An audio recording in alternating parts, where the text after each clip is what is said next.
being joined by our principal diplomatic correspondent Siddhant Sibal, who's joining us live from Tel Aviv. Also, for more on this, we're being joined by Dr. Avner Cohen, who is a professor of non-proliferation and terrorism studies at the Middlebury Institute. So thank you so much for joining us. Thank you so much, Siddhant, for joining us as well. Good evening. Now, Siddhant, let's start with you. The US President has departed. UK Prime Minister is set to arrive soon. What's the latest on ground? Well, latest on the ground, what we have seen is the visit of world leaders. The European leaders were here, the German Chancellor was here, the US President was here yesterday in a show of support and solidarity with the Israelis and Israeli government. And today the UK Prime Minister will be traveling. But essentially on the ground, as we have been talking about, the situation remains quite fluid.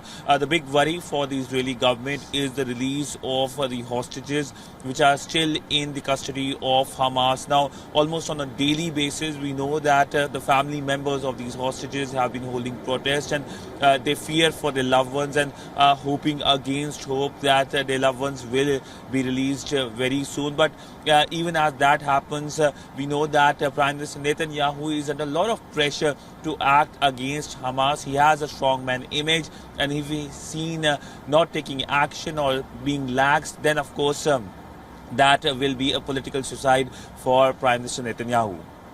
Right. Dr. Cohen, coming back to you now, what's your assessment of US President Joe Biden's visit to Israel? Do you think Joe Biden was able to realize his objectives? Well, I think the objective was to give enormous sense of support to Israel, to show to Israel that it's not alone, given the fact that there is a very fragile situation in the north, and the second frontier, a much more dangerous one, might be open at any moment. He wanted to give a very strong sense of deterrence to the enemies of Israel. And it was a combination of, on the one hand, great deal of support to Israel, but in a sense also some support to Israel from itself. In other words, that giving a sense that you are not alone, you do not need to act against international law. You have to act in a very, according to the rules of laws, and a sense that Israel should not resort to anything beyond that.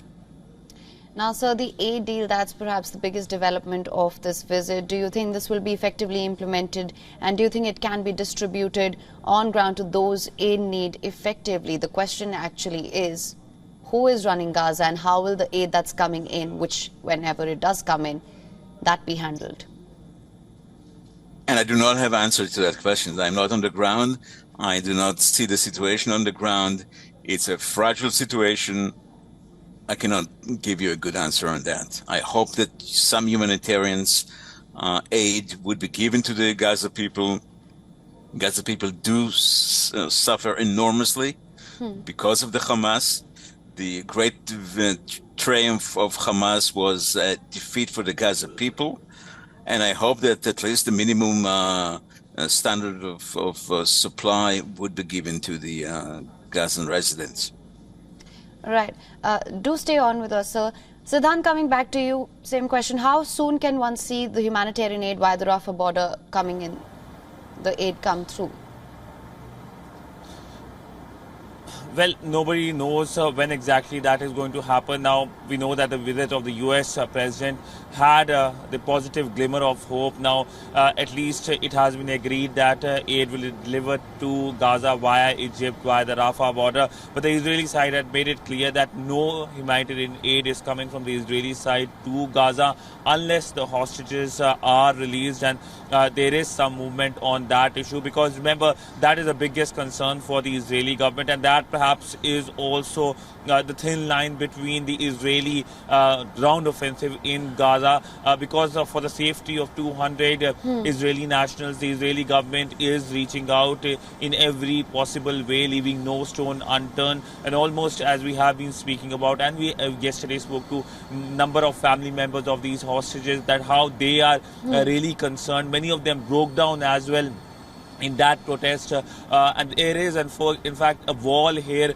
in Tel Aviv where a number of pictures of those kidnapped have been put up. Almost anywhere you go in this city you will see posters of people kidnapped, and also yellow ribbons, which is a symbol of the hope that these people who have been kidnapped will be returned very soon. So essentially, yes, humanitarian issue for Gaza is the biggest worry globally, but for the people of Israel and for the Israeli government, the biggest worry remains the release of the hostages. And unless the hostages are released, highly unlikely that humanitarian aid will flow from Israel to Gaza. It's up to now Egypt and of course how local authorities in Gaza plan for the movement of humanitarian aid. Some trucks have been agreed into, but as the UN has said that this could be a catastrophe as well. All right. Dr. Cohen, coming back to you, as Siddhant just mentioned, of course, the hostage situation remains a major concern as well. Another big concern here is that this could turn into a wider conflict and lead to wider instability in the region. What is your assessment on that? It's a real danger. As we all know, Hezbollah is, as actually it's being stated by the Israeli Minister of Defense today, Hezbollah is 10 times stronger than Hamas. And behind of Hezbollah, there is also the specter of Iran. And we are dealing with the previous correspondent before me. He referred to Benjamin Netanyahu, Bibi, as the strong man. Maybe he was at one time. Bibi is now the weakest leader Israel had. And not only that, it's a leader which is suspected, which is hated by many of Israeli residents. He's in a very fragile political situations. There are many, many voices that even calling to depose him before there is a military victory. And therefore, a leader in that kind of situation is himself dangerous, because there are a lot of people who question the soundness of his own decisions. Luckily, right now he was reinforced by two other senior ministers in his narrow cabinet, in his war cabinet, that were until a few days ago they were part of the opposition. Minister Gantz and Minister Eisenkot, both of them former chief of staff, and the Israeli hope is that they will give some kind of sanity to a government that already lost the confidence of its own people. Bibi is a dead man, political man walking, and the question is when exactly he would be removed from power. That's the view among many, many Israelis, and there is a great deal of desire to see him out of politics as soon as possible. Well, Dr. Cohen and Siddhant Sibal, thank you so much for joining us. Dr. Cohen, thank you so much for your perspective on this. Thank you very much. Also, thank you, Siddhant, for bringing us the latest. We'll, of course, continue to track all the developments closely. WION is now available in your country. Download the app now. Get all the news on the move.